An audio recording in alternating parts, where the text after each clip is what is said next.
Welcome to African News and Gist, and today we're going to be talking about the $2.8 billion railway that Algeria has decided to build in the middle of a desert. Let's just go into it. Imagine in the middle of a desert where nothing exists, where the heat can be so deadly and the sandstorm can blow away anything that is built by human beings. That's exactly where Algeria has decided to build this 495-kilometer railway that is to cost $2.8 billion.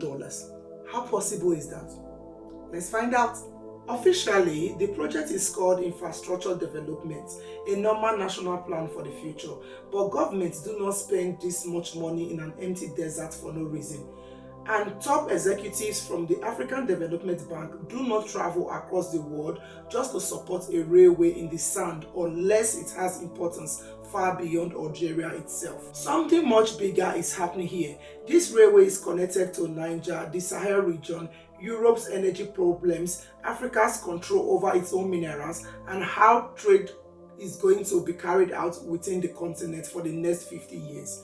If you look at where the tracks are really leading, you realize this project is not just about moving people or goods, it's about controlling trade routes, access to minerals, borders, and future political partnerships.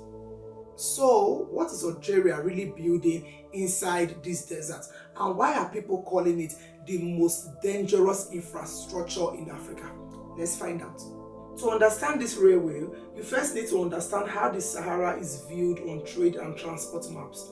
For planners and investors, it looks like a massive dead zone across North Africa, a huge stretch of land with no ports, no major cities, no industries, no power supply, and very little water. For centuries, the Sahara has not just been a desert, but a huge obstacle that controls how people, goods, armies, and even empires move. When planners look at maps and see a vast empty space, they treat it as a no-go zone. Over time, avoiding that space reshapes the entire continent. Because the Sahara was seen as impossible to cross, African trade had to take long indirect routes. Instead of moving straight north, goods from Niger, Mali, Chad, northern Nigeria were pushed east and west, then funneled through coastal countries like Benin, Nigeria, and Togo just to reach the sea. That long detour created heavy dependence on many countries along the way. Every border became a negotiation, every checkpoint a place to collect fees, and every political dispute a risk to trade. When you count how many stops stand between a gold mine in Mali or a lithium site in Niger and the nearest seaports, it becomes clear that Africa's trade has never been direct. It has always been forced through a complicated maze. From its position in North Africa, Algeria has watched this situation for decades. South of it lies the Sahel, rich in minerals but trapped by its landlocked geography. Algeria realized something many others overlooked. Whichever country manages to build a reliable route across Sahara, whether by road, pipeline, or railway, would definitely become the main gateway for Sahel trade. So for Algeria, breaking the Sahel barrier is not just about moving goods and people, it's actually about power, about trade, and about who is going to be calling the shots when it comes to trade in that region. And that is why they have decided that building a 495-kilometer railway is a big deal. Come to think of it, no country will want to spend $2.8 billion on an empty land, except of course it is where the control is when it comes to trade, and I think that is what Algeria just unlocked. This leads to an important detail that many people miss. Algeria has always been very careful about taking foreign loans. Unlike many African countries that became dependent on external fundings, Algeria used its own oil and gas wealth to fund itself.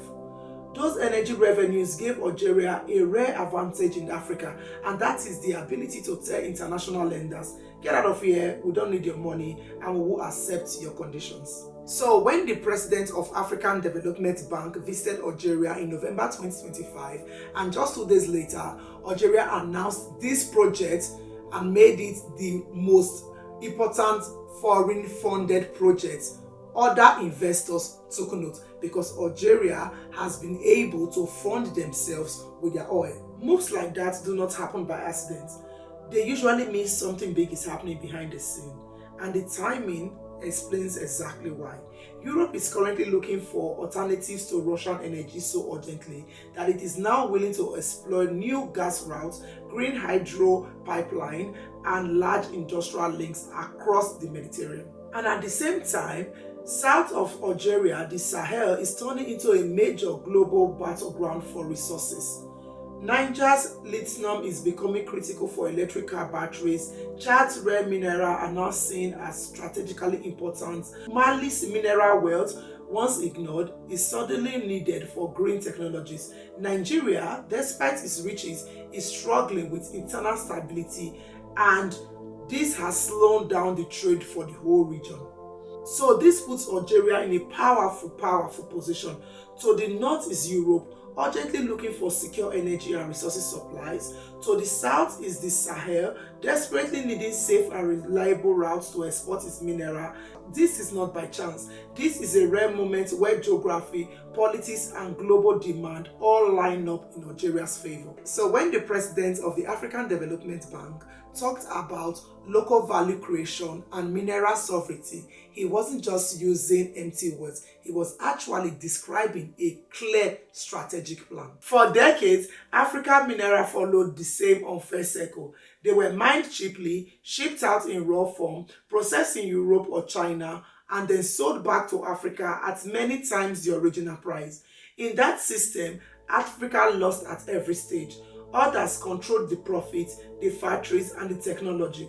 Mineral sovereignty means breaking that cycle. It means processing lithium in Algeria instead of sending it to Europe.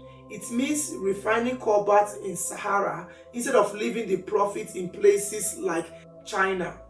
Most importantly, it means building industries that will keep wealth and jobs inside Africa instead of letting value disappear once raw material leaves the continent. Before I continue further, let me know, are you enjoying this news? If yes, kindly hit the like button and make sure to subscribe so that you can always be the first to know when hot news and gist like this drop on African News and Gist. Let's continue now. This is the point where the railway is no longer just a construction project, it becomes a game changer for the continent of Africa. A working northbound corridor would give Niger a new economic path. It wouldn't have to rely on Nigeria's ports or Benin's checkpoints.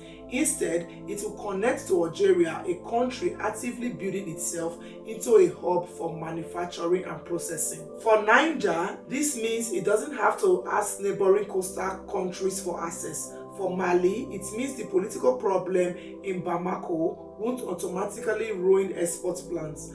For Chad, it means goods can reach global markets without depending only on Cameroon's political situation. In Africa, having options isn't just nice, it's actually power. And that power is exactly what Algeria is giving back to the African continent. Recent tensions between Nigeria and Burkina Faso, triggered by a surprise landing of a Nigerian C-130, show how easily regional relationships can be shaken. Now imagine relying on just one route for your entire mineral trade. That's a huge risk. Algeria's new corridor means fewer borders to cross, fewer approvals to get, and fewer political obstacles. For Sahel countries, that's freedom. The economic benefits even goes further.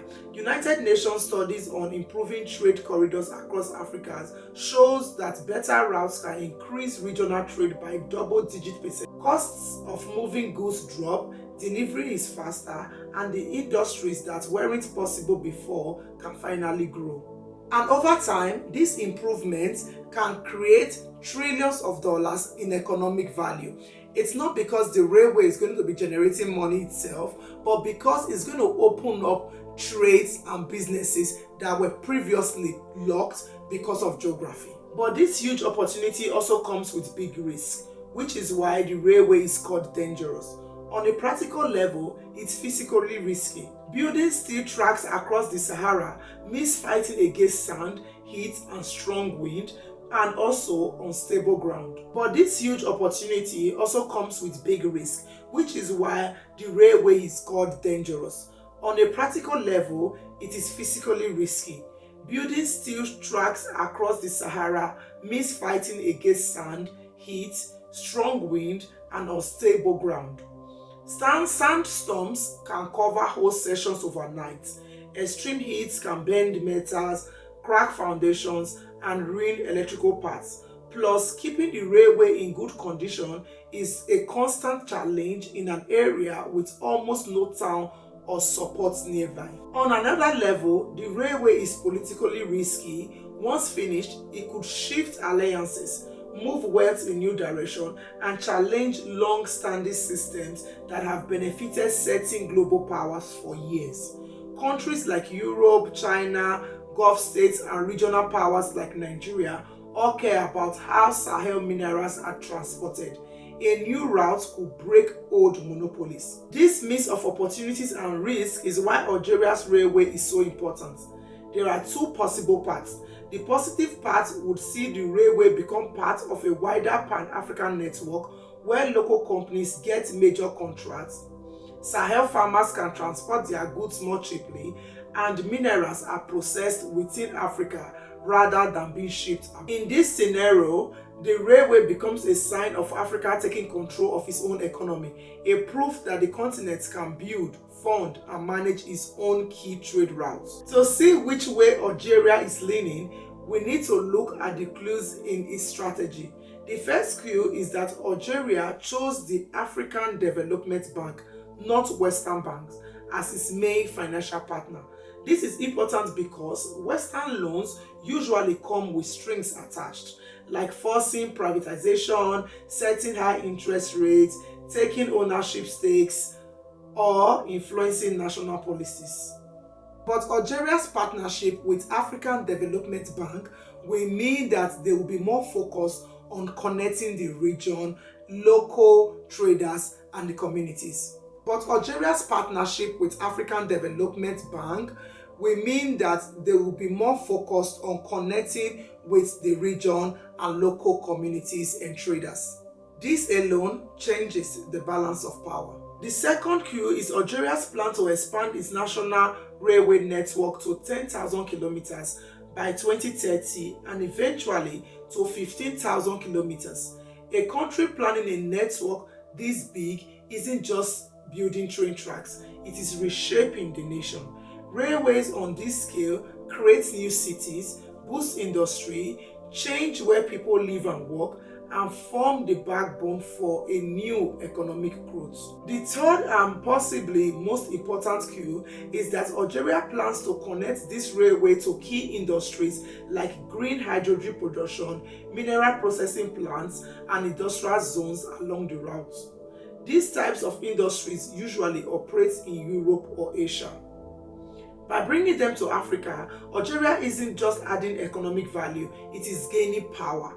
A country that processes lithium has influence. A country that makes battery parts has bargaining power. But a country that only exports raw minerals has very little to say in the scheme of things. When you look at this 495-kilometer railway crossing the desert, don't just see sand and steel. Think bigger. See the whole continent. This railway is a big move, one of Africa's most significant in decades. It could open up a new era of independence for the region, or it could spark a new scramble for resources. It might give the Sahel countries more power, or it could create a new dependency. It could bring wealth and opportunity, or it could invite exploitation. Right now, we don't know which path will happen. The choices made in the coming years by Algeria, Niger, the African Development Bank, local communities, and outside powers will decide the future. So what do you think? Do you think Algeria is just building a railway, or it is actually building something bigger that can shift the power corridors in Africa? If Niger, Mali, and Chad suddenly get a cheaper, safer, and faster route to the global market through Algeria, how could this shift power in West Africa? Let's think about it this way. If countries like Mali, Chad, and Niger suddenly gets a cheaper, safer, faster route to ship their minerals to Europe through this Algeria railway, what do you think will happen? Is there going to be a power shift in West Africa? Let me know your thoughts about that question in the comments. What do you also think? Do you think that African institutions like the African Development Bank will be able to fund this mega project better than the Western banks? Let me also ask you another question. Do you think that the African Development Bank will be able to fund such a mega project better than the Western lenders? Let me hear your thoughts in the comments. If you want to watch more videos like this, make sure to like, to share, to subscribe to the channel, and don't forget to turn on the notification bell so you get notified whenever I come on here with the latest African news and gist. Until my next video, I'll see you soon. Bye.